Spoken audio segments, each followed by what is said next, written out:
Also known as Matthew Adams, and today I will be hitting you with my second review on this channel. Um, while I was in the process of making my Jurassic Park 2 video, The Lost World, I came across the Hellraiser, the 1987 version on Amazon Prime, and I decided I might as well watch this. I've heard a couple things. I've played Dead by Daylight a fair amount, and I know that Pinhead is in the game, so I was interested in seeing, what the film was like. I've heard a couple things, through friends and through other people about this film, but I was pretty much blind going into it. I just knew that Pinhead exists. And so I started watching the film, and I found it very interesting. The effects are done pretty well. It's all practical effects from what I'm aware. It definitely looks like it for sure.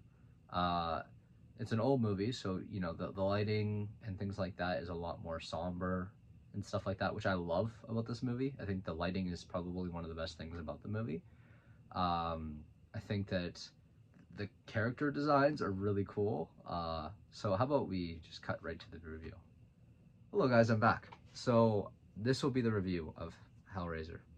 So I would rate this movie probably PG-13 or above. I know, of course, ratings are a little bit on the higher side usually for movies because they want to accommodate for the really strict parents, but I would say if you have a kid that's over 13, you could probably watch this movie. It shouldn't be too much of an issue, though, of course, results may vary. I think the gore in this movie is on the higher side in terms of like the actual intensity of the gore. The gore is not too present throughout the movie, though there is some, scenes that might be disturbing for some people. There's only one jump scare in the film, so if you are scared of jump scares or you hate jump scares like me, then it shouldn't be as much of a problem in this film. I think that, the character design, like in terms of the intensity of the characters and how prevalent they are to the story, it's loose. You don't, at least for me, I don't really care too much for any of the characters by themselves, but I think that they connect very well. I think that they mesh very well through the story. One of my biggest complaints, I think, is just like it feels like they have these guaranteed safe moments like all horror movies do, right? Where, when the boyfriend's around, you know that the characters are going to be safe, mainly Christy. She's going to be safe because the boyfriend's around and he'll protect her or whatever. Some movies, of course, this doesn't work, but in this movie it does. But the issue is that the scenes where it's kind of quiet and nothing's really going on are the most boring.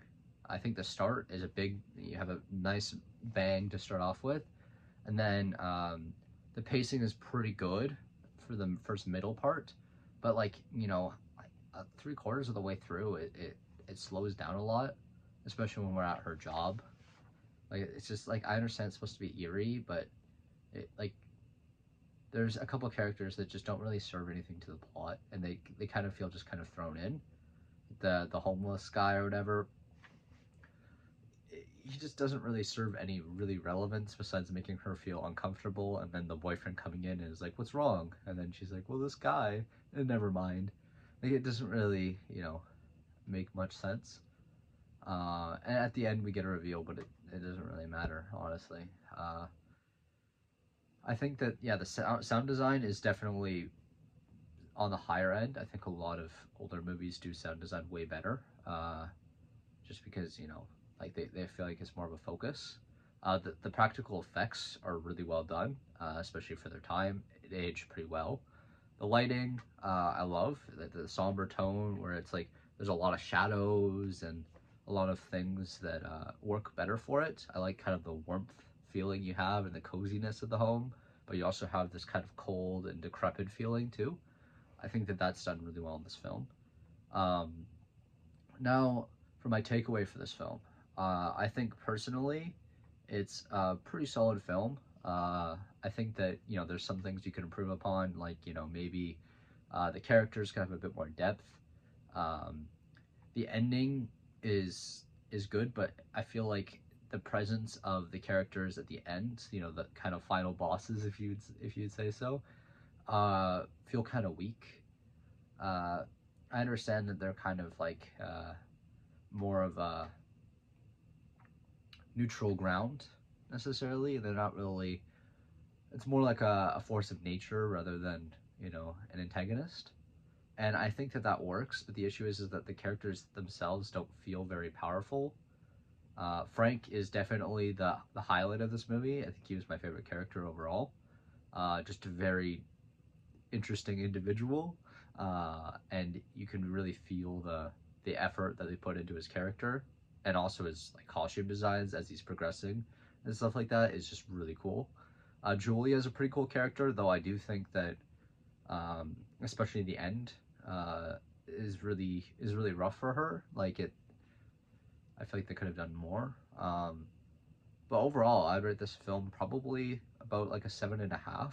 I don't think it was as good as the original Jurassic Park, just because I think that that has more of a um,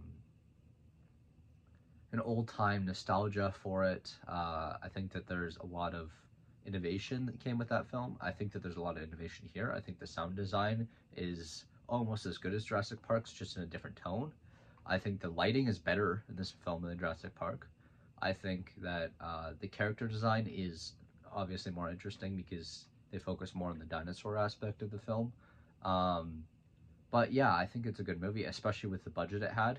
Very, very small budget. I mean, $1 million, which back then was a substantial amount, but not for a film, not really. And it made, eventually 20 times its budget, which means, let's say with advertising, probably about 2 million ish.